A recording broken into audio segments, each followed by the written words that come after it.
नमस्कार। मेरे चैनल में आप सभी का बेहद स्वागत है। कल्पना कीजिए, जब स्वयं भगवान विष्णु, त्रिलोक के पालन करता, चारों वेदों के ज्ञाता और अनंत कोटि ब्रह्मांड के स्वामी अपने शस्त्रों से विहीन थे, तब कौन था वह जो उन्हें यह दिव्य अस्त्र प्रदान कर सका, जिससे अधर्म का विनाश हुआ और धर्म की स्थापना हुई।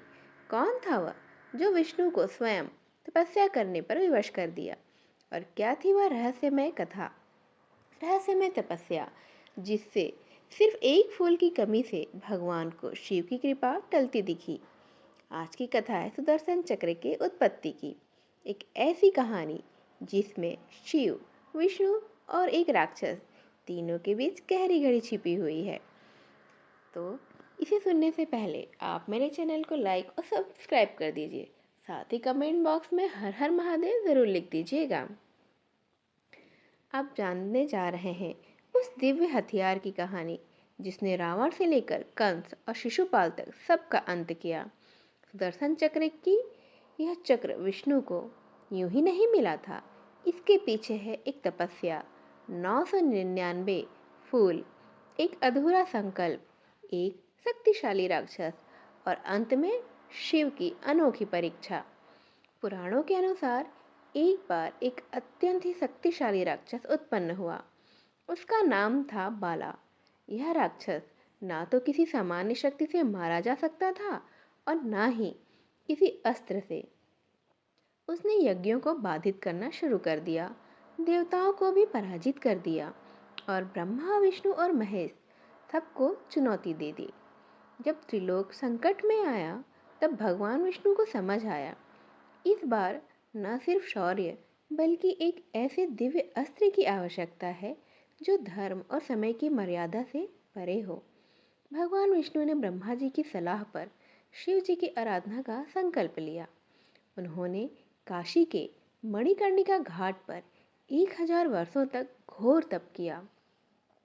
उन्होंने 1000 नीले कमल पुष्पों से शिव सहस्त्र नाम का पाठ कर शिव को प्रसन्न करने का व्रत लिया। हर दिन एक पुष्प अर्पित कर वो एक एक नाम का जाप करते। पर जैसे ही 999 पुष्प चढ़ चुके थे, अंतिम पुष्प हाथ में उठाते ही उन्हें ज्ञात हुआ, एक फूल तो कम है। अब शिव को धोखा नहीं दे सकते थे, तो अब क्या करें। भगवान विष्णु ने उन्होंने अपनी भक्ति की पराकाष्ठा सिद्ध करते हुए अपनी एक आँख को ही कमल पुष्प मानकर अर्पित कर दिया, क्योंकि उन्हें कमल लोचन भी कहा जाता था और उनकी आँख भी कमल के समान ही थी। शिव इस त्याग और श्रद्धा से अत्यंत ही प्रसन्न हुए। भगवान शिव प्रकट हुए और बोले, हे नारायण, तुमने मेरी आराधना में अपनी आँख तक समर्पित कर दी। यही है सच्ची भक्ति। मैं तुम्हें वह अस्त्र देता हूँ जो काल को भी नियंत्रित कर सकता है, वह अस्त्र जो सदा तुम्हारे वश में रहेगा पर स्वयं शिव का अंश होगा। यह है सुदर्शन चक्र। इस चक्र को अग्नि का तेज, वायु का वेग, यम का निर्णय और शिव का संरक्षण समाहित कर दिया गया था। यह कोई साधारण चक्र नहीं था, बल्कि स्वयं त्रिपुरांतक शिव के तेज से उत्पन्न ब्रह्मास्त्र के तुल्य दिव्य शस्त्र था। सुदर्शन चक्र की प्राप्ति के पश्चात भगवान विष्णु ने बाला को युद्ध के लिए ललकारा। बाला, जो पहले अजय था, अब सुदर्शन चक्र के समक्ष टिक नहीं पाया। सुदर्शन चक्र ने बाला का अंत कर त्रिलोक को पुनः ही संतुलन प्रदान किया। देवताओं ने स्तुति की, ऋषियों ने आह्वान किया और शिव और विष्णु की जोड़ी को हरिहर एक रूप कहकर वंदन किया गया। सुदर्शन चक्र सिर्फ एक अस्त्र नहीं, वह ब्रह्मांडीय चक्र है, समय का चक्र, न्याय का चक्र और धर्म की रक्षा का प्रतीक।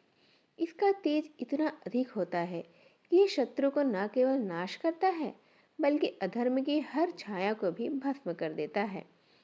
विष्णु इसे मात्र अस्त्र की तरह नहीं, धर्म की ज्योति की तरह धारण करते हैं। यह चक्र स्वयं चेतन है, इसे फेंकने की आवश्यकता नहीं। यह जानता है कि इसका अंत करना है और किसका नहीं। एक रहस्य जो बहुत कम लोग जानते हैं, जब कृष्ण ने सुदर्शन चक्र का प्रयोग किया था, तब उन्होंने कहा था कि यह चक्र शिव से मिला है और उसी में समाहित हो जाएगा।